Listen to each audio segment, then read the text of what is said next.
Saudara makan Allah, ma'rifat qalbu itu hanya dengan mengenal nama dan sifat Allah. Jadi coba deh di sini dibuat nanti kajian Asmaul Husna yang mateng, bukan yang separuh-separuh, enggak. Jangan, yang mateng kajiannya. Gurunya ahli zikir, bersanad zikirnya kepada Rasulullah. Insya Allah Pak enak ngajinya, kan banyak nih. Carilah ya, semoga ketemu nanti. Asma sifat. Nah, ma'rifatus sifat itu masih bagian dari kolbu, paling dalam. Dia udah masuk ke dalam sirnya kolbu. Kan kolbu ini dia ada bagian-bagiannya, Pak. Kolbu itu disebut ada fuad. Ada yang disebut dengan lub. Inti dari kolbu disebut lub. Nah, rahasia yang ada di dalam inti kolbu itu disebut dengan sir. Maka disebutkan dalam Al-Quran, Allah ya'lamu sirra wal akhfa. Allah mengetahui yang sir, yang tersembunyi, bahkan yang akhfa, yang samar. Nah, itu ketahuan oleh Allah SWT. Nah, di mana kesimpannya itu? Itu di dalam kolbu paling dalam, paling dalam. Kita ini semua dulu kan pernah ketemu Allah. Memori itu kesimpan di situ, Pak. Ada yang ingat nggak? Nggak ada yang ingat ya? Bener. Makanya Allah utus Rasul. Supaya apa? Memantik sir supaya dia kemudian kembali muncul. Ketika muncul sir itu bernama zikir. Ketika dibahasakan dia bernama ma'rifat. Ma'rifat itu ungkapan pengenalan si hamba kepada Allah Subhanahu wa ta'ala. Bapak nih pernah ketemu dengan seseorang dulu, kesimpan nggak di memorinya? Kesimpan. Ketemu seseorang yang berkesan, apanya yang berkesan? Parfumnya. Nanti kita ketemu parfum yang sama, itu teringat Pak wajahnya. Itulah sebabnya jika ada orang benar teknik berzikirnya, bersambung sanad zikirnya kepada Rasulullah SAW, lisannya menyebut, akalnya memaknai, kolbunya merenungi, ruhnya merasakan, nangis dia saat itu. Seperti orang pulang kampung. Pertama orang pulang kampung habis merantau, rasanya gimana? Terharu, Pak. Nah, kalau Bapak Ibu ini kan pada hari raya di luar kota, lagi merantau, malam takbiran nangis, dengerin takbiran. Kenapa tuh nangis?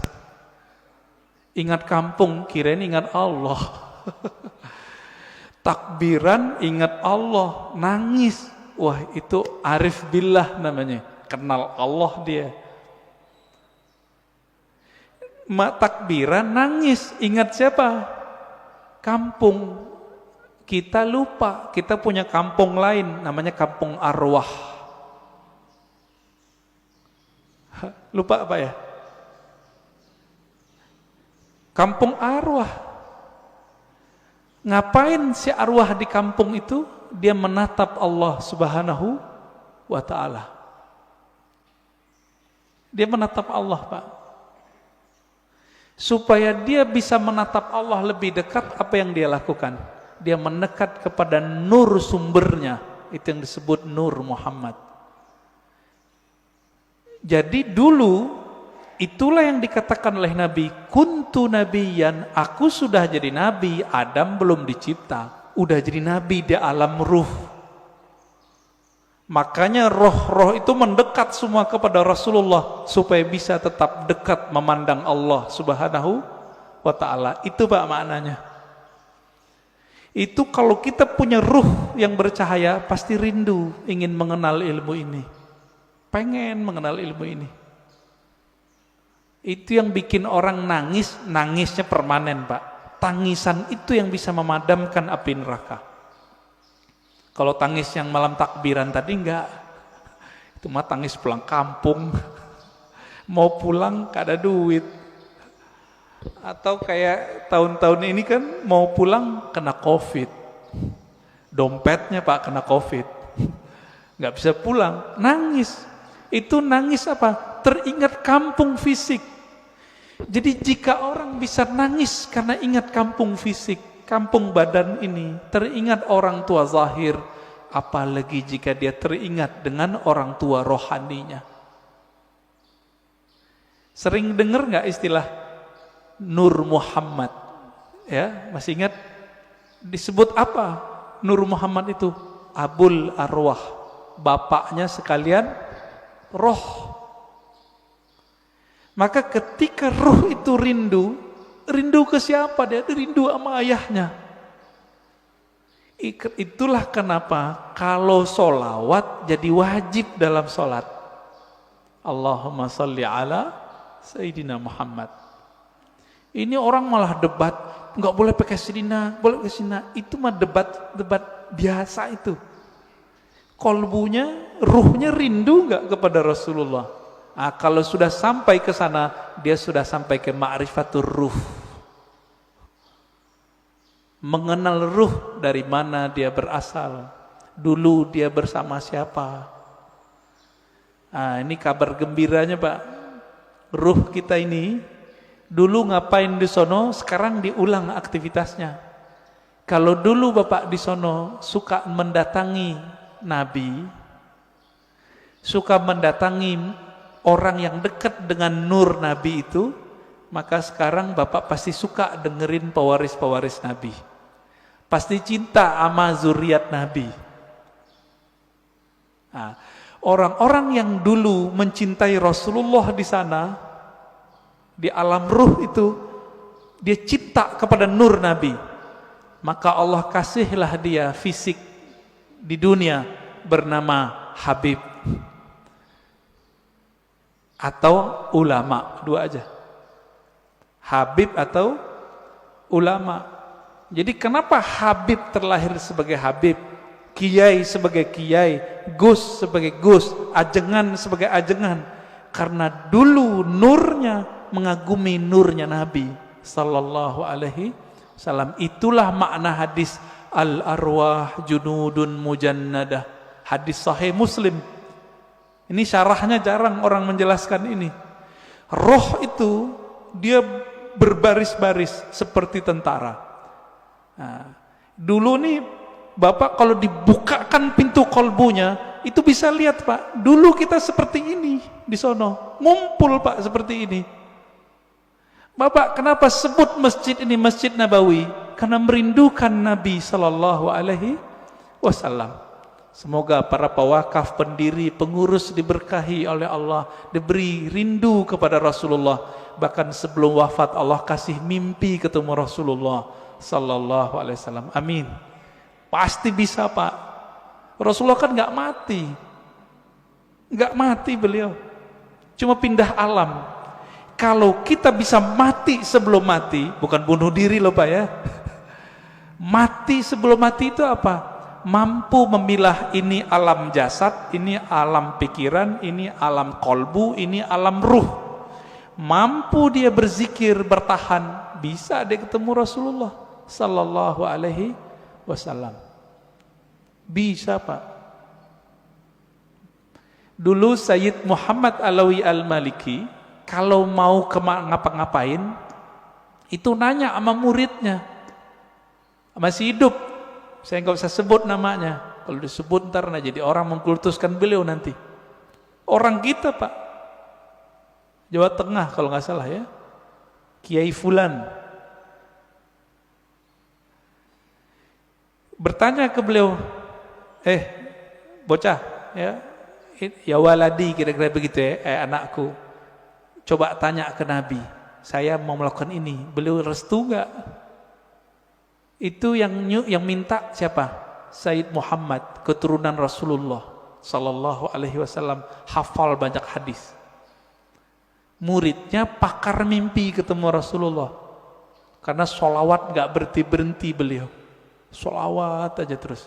Maka Bapak Ibu saudara makan Allah, jika ingin bertemu Rasulullah, sholawat terus. Terus itu apa ujungnya? Ujungnya mati. Jadi kalau belum mati jangan berhenti. Dijamin Pak, pasti. Kenapa? Hadis jaminannya jelas. Man shalla alayya sallallahu alaihi asyara marat.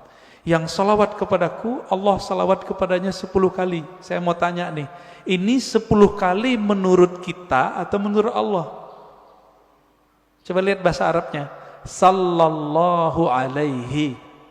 Allah bersolawat kepadanya 10 kali. Berarti menurut Allah atau menurut kita? Kita ini Pak cukup dapat 1 salawat dari Allah pasti masuk surga. Salawat disertai rahmat masuk surga. Kalau 10 ketemu Rasulullah Sallallahu Alaihi Wasallam, ketemu Rasulullah pasti. Maka Nabi mengatakan ini garansi Rasulullah. Orang yang paling dekat kepadaku nanti siapa? Aksaruhum salatan, yang paling banyak bersolawat kepadaku. Inilah media kalau mau ketemu Rasulullah. Bisa. Siapa yang bilang gak bisa ya? Nabi mengatakan nanti di akhir zaman ada Dajjal. Seandainya aku hidup saat itu, akulah hajijun alaikum, akulah pembela kalian. Secara fisik Nabi gak ada Pak, tapi kan pewarisnya ada. Pewarisnya itulah disebut Al-Imam Al-Mahdi. Imam Mahdi, apa kata beliau? Namanya seperti namaku. Nama dalam bahasa Arab ismun. Ismun artinya tingkatan dan kemuliaan, bahkan ilmu. Itu artinya. Bukan Muhammad bin Abdullah. Muhammad bin Abdullah mah banyak habaib namanya dari dulu Muhammad bin Abdullah, tapi bukan Imam Mahdi. Ya. Ini sekarang banyak yang kajian akhir zaman tapi terjebak pada riwayat ahli hadis fisik, tidak mempertimbangkan ahli rohani. Nah, ini kesalahan besar kajian akhir zaman hari ini. Akhirnya yang terjadi cocok logi. Kita berterima kasih, syukron ya, terima kasih para asatis akhir zaman. Antum telah membuat kita aware, sadar mengenai hadis akhir zaman. Cuma kadang nggak cocok. Hidungnya lurus gitu ya. Itu mah ciri fisik habaib, rata-rata begitu hidungnya. Ya. Bukan itu kalau mengenal Rasul. Rasul itu kolbunya yang mau dilihat. Berarti ini yang disebut ismun tadi. Ya. Maka yang keempat itu Bapak sermakan Allah, siapa yang mengenal ruhnya, maka dia mengenal Allah secara hakiki. Dia mengenal Rasulullah secara hakiki. Nah, semoga kita sampai ini yang ini nih, keempat.